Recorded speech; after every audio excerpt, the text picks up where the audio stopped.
Hello and welcome to this new podcast that currently doesn't have a name.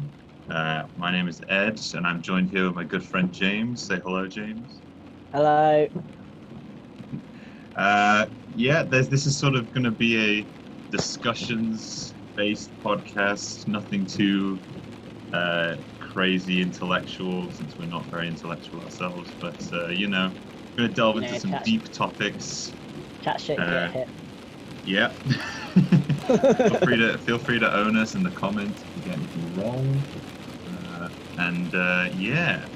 So the general sort of structure I was going to go for with this was going to be sort of a light topic to ease us in, to lube us in, if you will, to the podcast, and then as we move on, we'll move on to a bit more of a substantial topic. So the first question I would like to ask you, James, is a pretty standard one to survive the test of time. What superpower would you have if you could have one?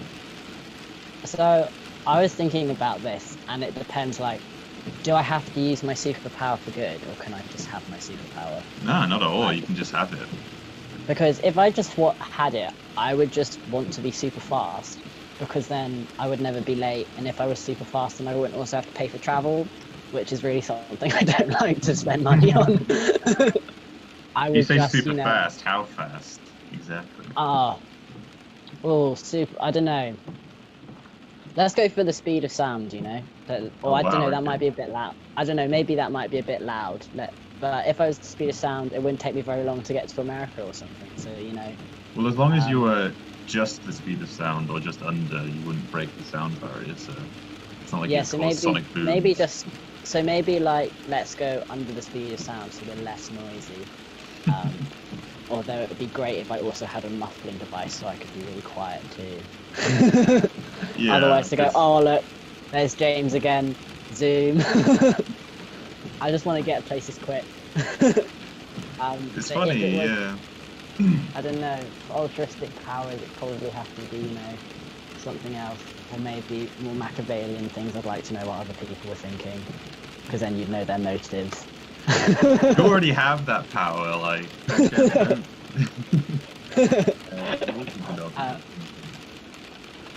But what about you, Ed? What would you want to have as your superpower? Well, I think you sort of stopped one step short, because I was thinking originally teleportation for the same reason. You can get anywhere in the world in an instant, and you don't even have to worry about running.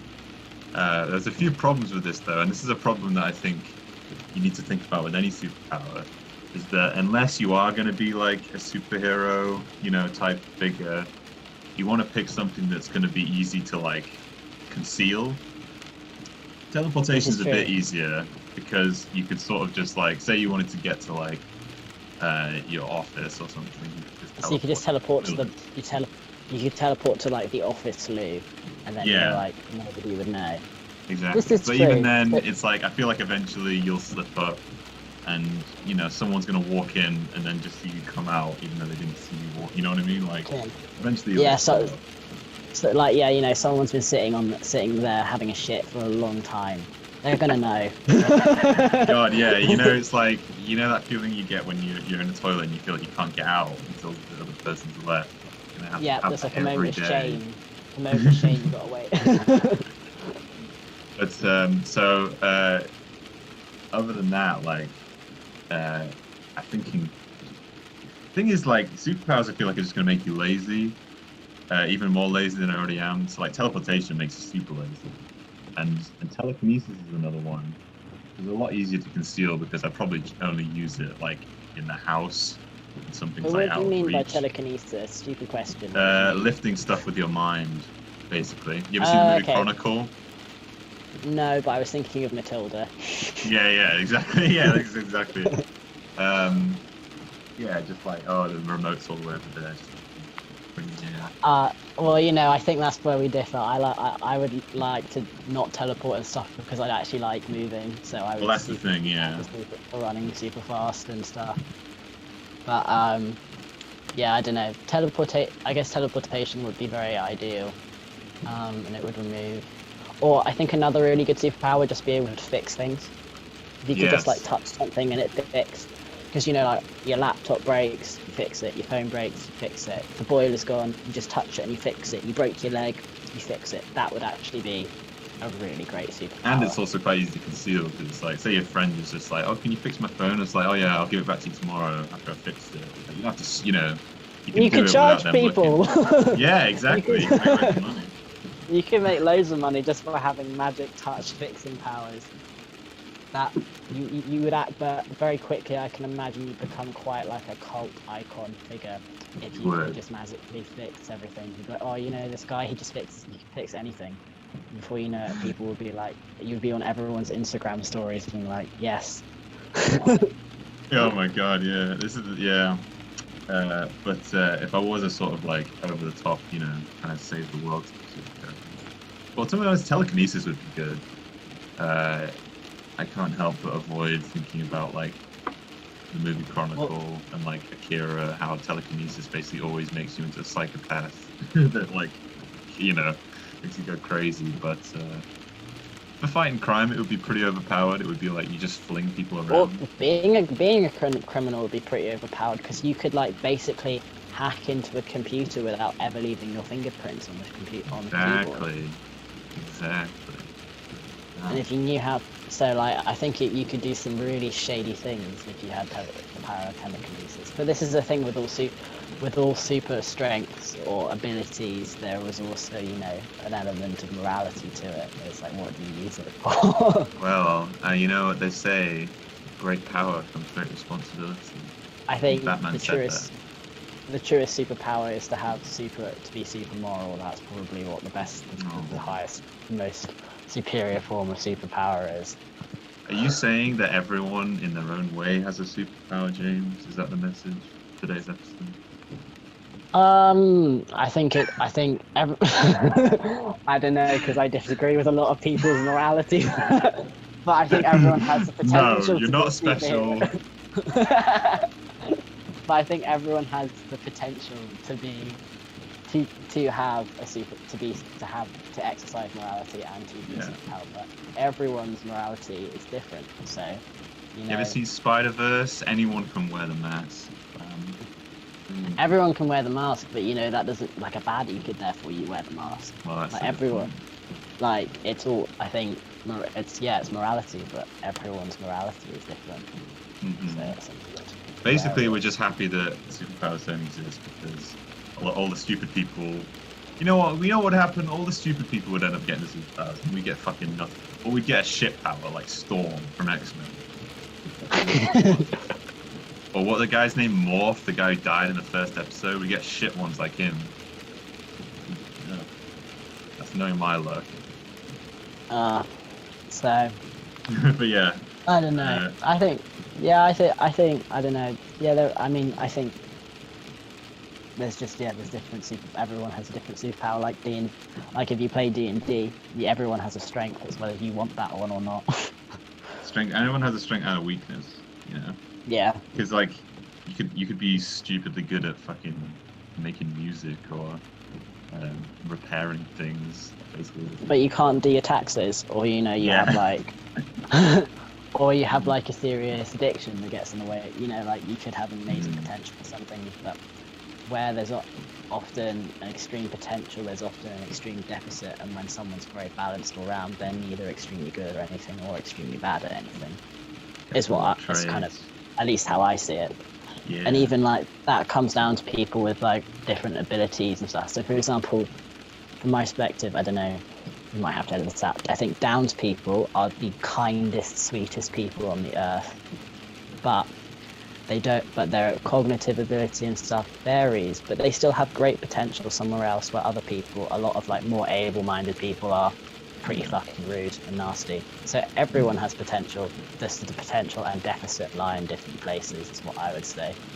Yeah, you're absolutely right. Everyone has like. There's no point beating yourself up because you can't do the thing that you thought you were meant to do, like, or that people tell you should be doing. You know what I mean? Like, if you can't do it, you just move on to something else. Try and do something else. Like, Yeah, I judge mean, yourself on others.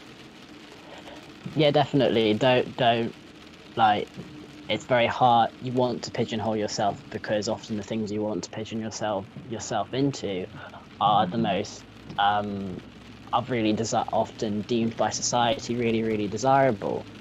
So, for example, you might want to be like aggressive and masculine or like seen as strong-willed because often that means you're viewed as someone who wields power. But you might not be, able to do all of those things, but that doesn't mean that being gentle and kind and a good listener is not equally as valuable. Yeah. It's just that people often the wrong um crave the wrong thing because most of the time they want power, or they want to be they want to feel accepted, and often they often feel that the traits they have will not lead to acceptance. Yeah, exactly. And just like, pick what you want to do, and also just pick like what you're good at. Like there's no point like determining. I always thought the school system was weird in that regard. I mean, I understand to a certain extent that you can't just sort of drift through life not making any decisions. But when you get to A level, it feels like you sort of have to make a decision about what you're going to do for the rest of your life. Always felt a bit weird to me. Like you got to pick certain subjects and study them and all this stuff. Well, like, well you can, but also so many people with A levels make the wrong decision the first time and then redo them because they fucked well, up the that's first true, time. yeah. Yeah, so moral of the story, don't beat yourself up if you're not like how how you perceive what you want to be, because Yeah, I mean, and yeah, your desired superpower might not actually be the right superpower for you. Yeah, exactly. Because you know what? You might become Storm, but Storm was pretty fit, so that's where He got laid. That's what matters. she had her own strengths in that regard. But yeah, that was a nice lead into the more serious conversation, although slightly unrelated. So why don't you, James, introduce the interesting topic, the deep, meaty topic of today's episode? I decided that we should talk about feminism and how popular culture and pop music in particular has provided a platform for women. I mean, we are two men discussing this, but I thought it was a really interesting topic. Yes. Let's try not to get all Ben Shapiro here. Not that we have similar views. Yeah, the general idea came about when we were thought of with just like pairing. Think about old kind of 80s, even like 90s to an extent, ish era music, specifically the ones written by women, or I suppose it's more accurate to say written for women by music writers and stuff like that. But women were often singing about like love and all that stuff, like, oh, I want a nice man who's going to look after me. Of course, there are exceptions, but nowadays you've got stuff like Nicki Minaj, WAP, songs that are much more like sexual and like direct and explicit. It is. Yeah. Like, they use the word pussy. They use the word dick. They are very graphically talking about having sex. Yeah. But I actually did a bit of reading into see what, and actually women have been singing about sex since the 20s. Really? Interesting. Really, and so Maggie Jones, anybody there want to try my cabbage in 1924? Or Clara Smith, It's Tight Like That, 1929. I gotta just say, as a side thing, I love old-fashioned like euphemisms for sex, vagina, like my cabbage. Like that sounds so unappealing. You want to fuck my cabbage? No, that's a good point. It's like we like to cherry pick examples, but I mean, love and sex, I suppose, have always been the core of most songs because it's like the most human thing ever. Like it's the most human thing ever. It is. It's deeply desirable. but like, at least when I think about songs about sex, my initial perception was it's always about a man, typically a man, and it's, you know, somebody like Snoop Dogg or Flo Rida or something saying, I'm gonna fuck you, and Yeah. I'm gonna fuck this girl and this girl and this girl and this girl, and it's gonna be great. It doesn't really pay attention to the woman and the consent that the woman has to give consent, you know, otherwise they're like rapist. So, and and I think what at least these artists are trying to do is saying, you want me, but what women are actually saying is, no, you need me. You said something interesting, whereas like on the surface level, it might sound like you're just sort of like, you know, when you listen to a man's song, it's like, oh, I could get this pussy so easily. But then when you listen to more modern like women's songs, it's like, nah, I let you, like, you know, I let allowed. you, exactly. If I didn't like You're it, allowed not to. allowed. Exactly. And I kind of was like, well, you know, what is the like premise of like this evolution, like from becoming, you know, from like what was, you know, just sort of like in like some more like obscure jazz clubs in the 20s and 30s to more mainstream media. And like the first, its most sexually explicit songs really came out in like 1975. So Patti LaBelle's Lady Marmalade and Donna Summer's Love to Love You Baby, which has orgasm sounds in the soundtrack.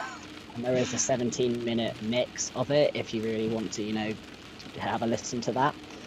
And so basically in the 60s, the pills and condoms came available.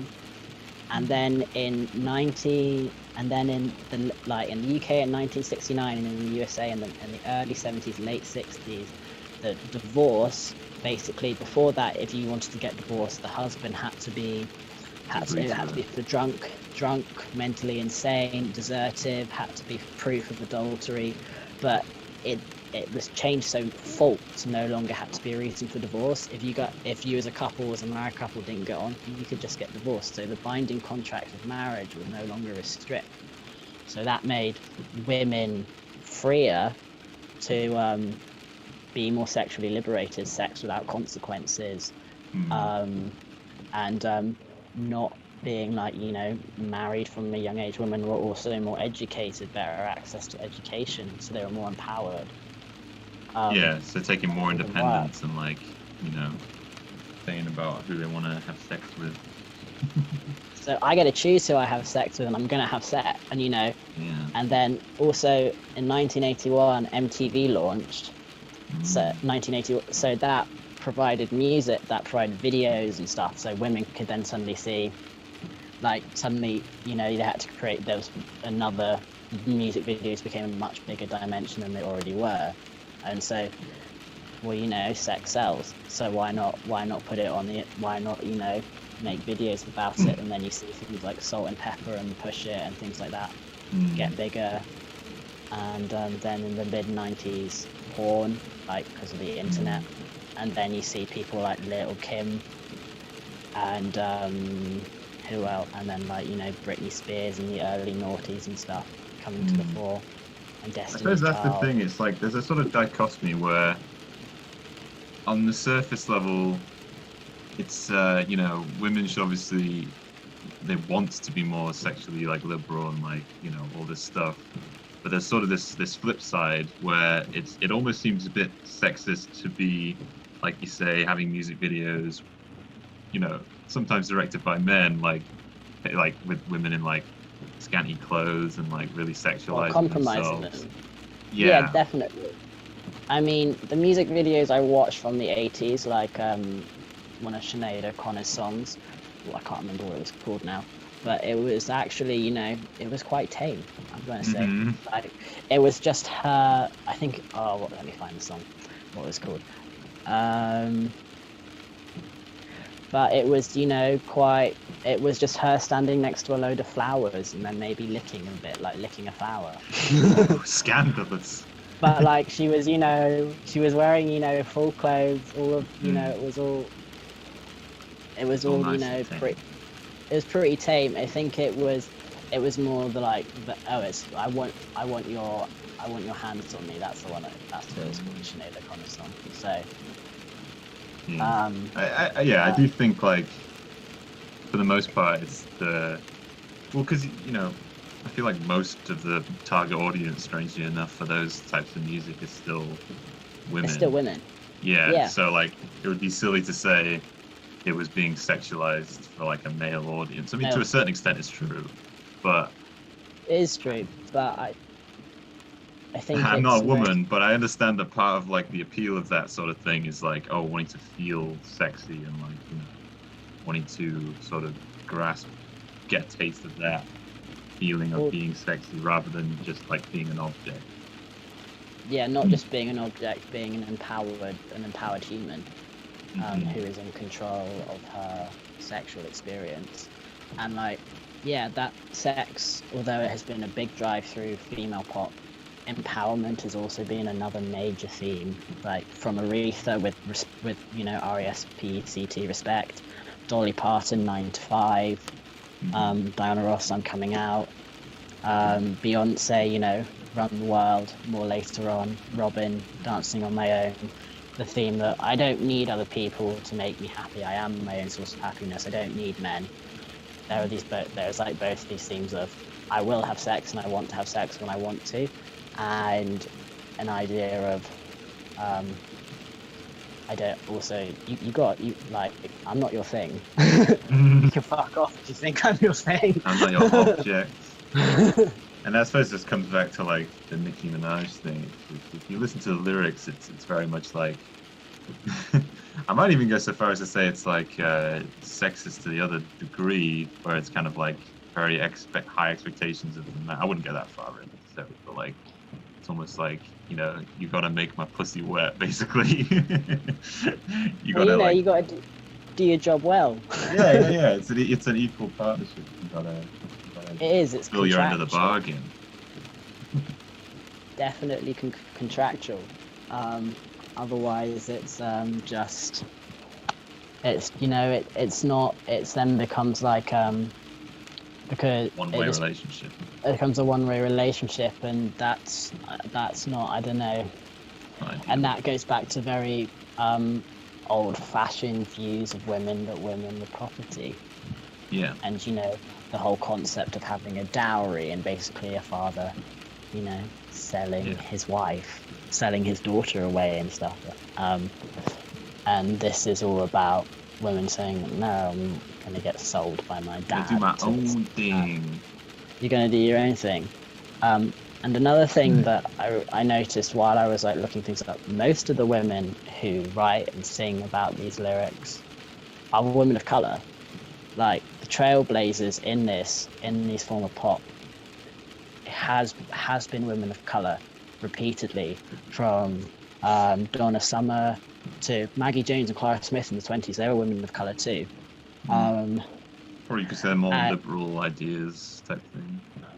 Well, I think it's because they are because they're the intersectionality of race and then gender, or gender and then race, whichever way you see it, basically means that these women are discriminated against doubly because they're a woman and because they're a person of color.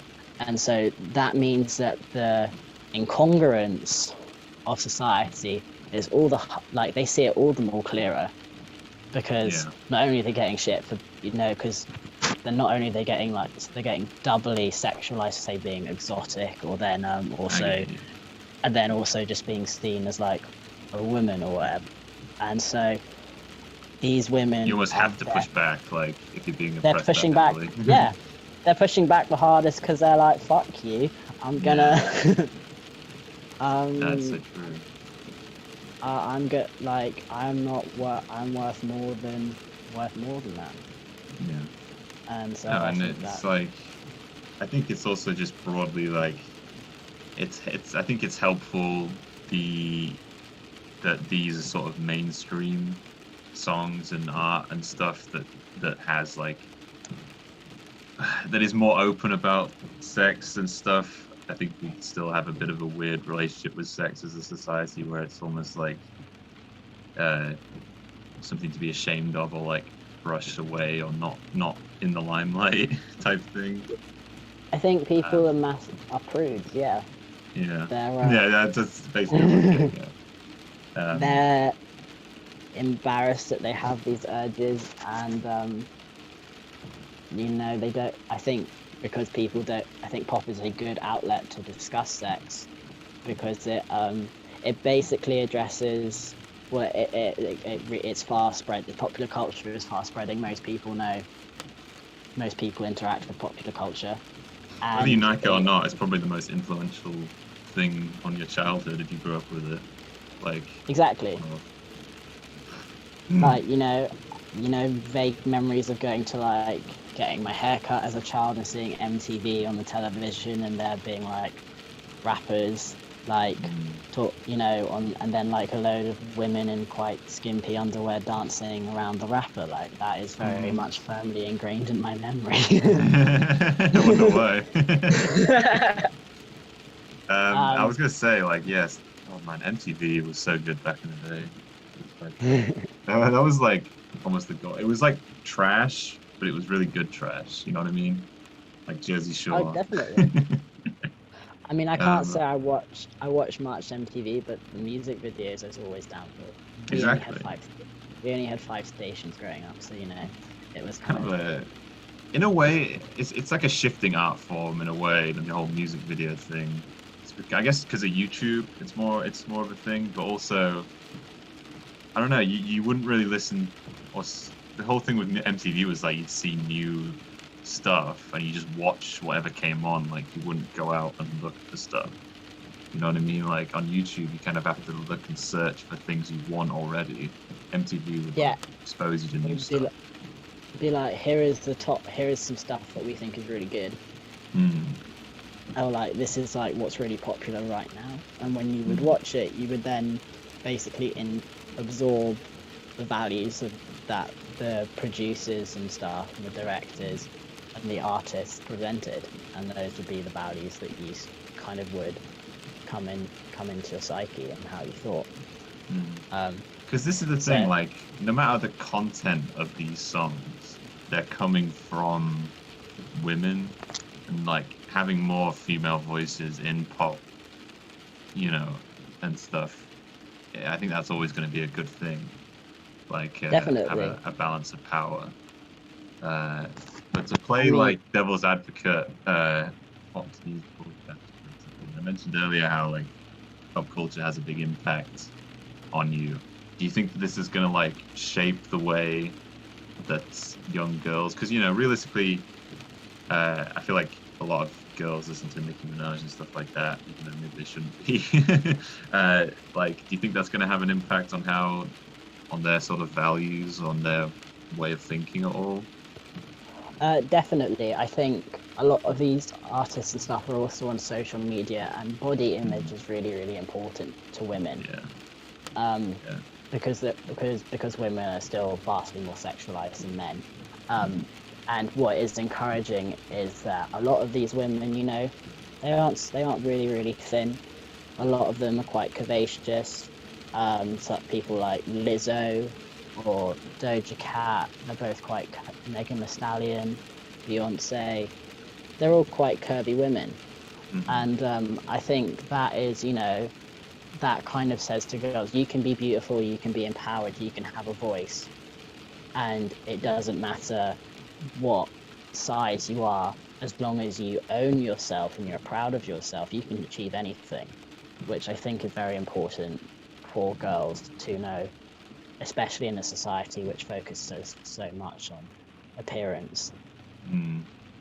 Absolutely, I agree. Hopefully, they will take the good lessons from it. And I think that is the sort of thing that's changing in modern times. I've noticed, like you mentioned, stuff back in the day. You see basically just the same body type over and over. Got a bit tiring after a while, I guess. And but nowadays you got more of a variety, and also, like you say, social media. As much as I have problems with it sometimes, it's good for that in that sense, because almost all of these artists tweet about body image and like stuff like that. So they're not just, silently preaching these morals that you don't really know about. You know what I mean? I think the one thing though that is quite sad about social media and popular culture is the use of filters. Yeah. And how filters on Instagram stories and Snapchat stories and stuff has made people want to basically have surgery, cosmetic surgery, to therefore look more like a filter, because they feel that the filter makes them look more appealing when they're in their like, as themselves they are perfectly beautiful. And I think that is really, I think that is quite sad. That is a downside, I think, to it. And also maybe because of the rise of, you could say, thickness, that women feel like they now have to be thick, because thick is the new body trend. It was super skinny, and then it was really big boobs, and now it's like to have it. It's now to be, now to have the hourglass Cabbie ass, like. And I think that's a horrible standard to have yourself put on. I hope, for me, the thickness movement, I hope, is more about being whatever size you are, as long as you're healthy, you're good enough. But I don't want that. It would make me sad to think that girls internalize that the new trend is the way to be.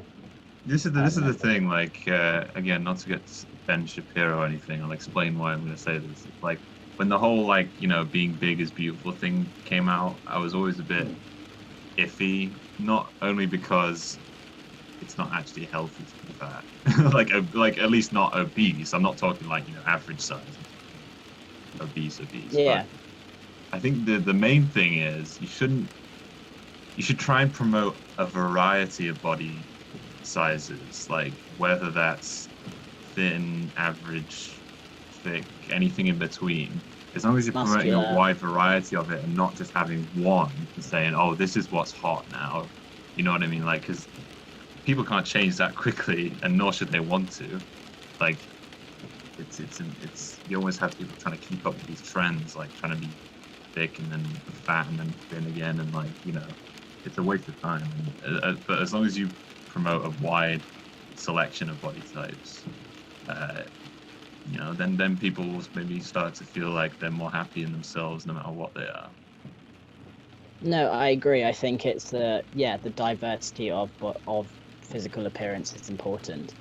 I think when you only see one body type, you think I need to be that, and you definitely internalize that for example, I'm very short. I'm never going to be tall. Yeah, that's the thing. We're talking about with women. That's the thing with men as well. But girls have the issue of also being really girls have the issue from of going, I need to be if they're tall, they feel awkward for being really, really tall, or whatever. It's well, you're perfectly fine as you are, and I think this is a trade-off with popular culture is great at empowering people, but sometimes I think people internalize the standard and the story they're trying to take and basically point out the flaws or stuff that doesn't make them feel included. Brain is a mushy sponge, and it attracts all the values without you realizing it, just from seeing stuff. You might not even realize that you feel a certain way about this sort of thing. And then when you get older, now you realize that, I don't want to be smaller than I don't want to be taller than my boyfriend. So what if you are, mate? So what if you are? Then that, I think, that brings into the dichotomy of, pop. It's all about, most of this pop culture is all about, celebrating femininity. And therefore that then also puts a pressure on masculinity. So if somebody is not super, then that makes the divinity of femininity is then also requires a lot of virility and masculinity from men, and that therefore I think puts an enormous amount of pressure on men. And don't get me wrong, men are most of the time oppressing women, but some of the pressures that are put on men, everyone's got their struggle. With men, if men aren't tall, muscular. I think it's rich. Money is the main thing. Rich. things like that, then has assets, then it's kind of it's again like it's something that many women say are not interested in when a man could have lots of other assets. Here's the thing, that's something I've realized is that you can have like very masculine women, very feminine men. There's nothing wrong with that. But I think there's something to be gained when you realize that femininity and masculinity have both good and bad traits each. So having a balance of both, or at least some semblance of balance of both, is a good thing to have. If you have an excess of either, I do think that can lead to quite detrimental aspects of yourself. Like toxic masculinity is a classic example. Toxic masculinity is, yeah, but I do also think that there is toxic femininity too, because I'm going to get slated for this. Go for it. Women can be quite cliquey, and there is an exclusivity about women and women, and so if women say don't choose to pay a lot of attention to their appearance, or maybe a woman is very academic, or doesn't fit the classical feminine traits, a lot of women can be really, really excluded from that space. And you heard it here first. James hates women. Okay. Not say that. Like, there's to have an excessive amount of femininity. Like, again, like, over caring about your appearance too much, maybe being like, and this is like, there's no like chemical in your brain called femininity or masculinity, so you can't tell that this is what the cause of it is. But like, no, I would say that that's sort of the main, but then obviously being more feminine might mean that you're more open-minded and more like friendly and like, sensitive, which are all good things to have. Then, definitely. Of course, being overly any of those things is a bad thing to have. No, the way I kind of view masculinity and femininity is everyone contains both, but it's kind of like sort of a blur of the one half of the yin yang. Yeah. Say you have a black side and then like a white eye in the middle. Everyone's white eye in the middle, or it's the other way around, like black eye in the middle is a different size, but we pretend to present a more masculine or feminine side at any one time, but internally there is still a masculine and a feminine side within us, and that pulses and changes and merges, and maybe what we choose to reflect can also flip. So maybe one day you're more masculine on the outside, another day you're more visibly feminine if you're gender fluid, but you still always within have a core opposite to what you present. You'll always have a bit of both. Like, you can never get rid of your other side. Like, if you're mainly masculine or mainly feminine, you're never going to get rid of like whatever side that is the dark. It'll always be. It'll always be. And that doesn't mean you have to like be completely like neither. Like, if you're mostly masculine or mostly feminine, like that's fine. As long as you don't take it to the excess, then it's perfectly reasonable to, have people be mostly masculine, mostly feminine. So it's like, just don't take it to the excess, and obviously like acknowledge that small bit in the center occasionally, and don't just ignore it. But something I would say is that, at least if we're linking it back to popular culture very much celebrates the masculine and the feminine, and maybe the weird and the wonderful, if you were to include artists such as Lady Gaga. But it doesn't so much celebrate the in-between of gender, the fluctuations. I mean, there are artists who are starting to come to the fore, like Dorian Electra, who is a masculine presenting non-binary artist who does play with their gender quite a lot. But I feel like this is not really seen, and there are people like David Bowie and stuff, and Prince have reflected on gender, but I think it's something that can be further explored. Yeah, so- ironically, it was a bigger thing in like the 80s to have men like more expressed, like be more flamboyant, kind of, you know, with their music and their appearance and stuff. It's actually less of a thing nowadays, I would say. I mean, yeah, there is. I mean, Harry Styles is probably one of the main artists that I can think of right now. But he mainly just appeals. I wouldn't say that he's particularly like, you know, feminine himself, like presenting a He feminine just image. he enjoys wearing dresses, which is again great. But I would like, I don't Oh, know, that's true. I would I don't know, I would enjoy to see some more masculine women in pop, to be honest. Just more variety, yeah. If not for society's sake, then just for like variety's sake, like just to see a bit more, like, you know, Be able to see a bit different more types of everything, because yeah, everyone absorbs some form of popular culture. So I think it would be, again, I think we owe it to popular culture not only to be diverse in race and, like, you know, the appearance of women and the platform for women, but also the platform for gender variance, because popular culture is the image, like being a what's it, a celebrity. You kind of, although I don't think you should get invested in politics, I think that if you are popular, if you are a celebrity, you have a brand. You have a somewhat of an obligation, I would say. You have Maybe a brand. it's only a moral obligation, but Or a social, yeah, like a social brand. And I think, you know, you should promote, you know, the positives of your message and be inclusive. And I would like pop to be more inclusive of that. Yeah, exactly. Well, I think it's a good place to call it a close. It was a very, we got a little bit off topic there at the end, but I like that. That was very thought-provoking. Thank you for doing some reading. It's okay. But yeah, if we don't get cancelled for all our views about hating women for this episode, For not only talking about Downs people saying women are cliquey.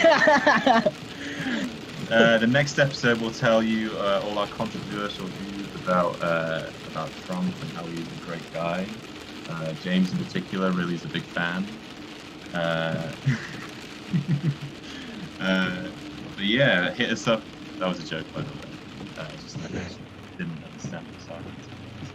Yeah, we'll hit you up with another episode if we feel like it. Probably not going to be any schedule or anything like that. So stop asking. Just kidding. Thank you very much for listening, and goodbye.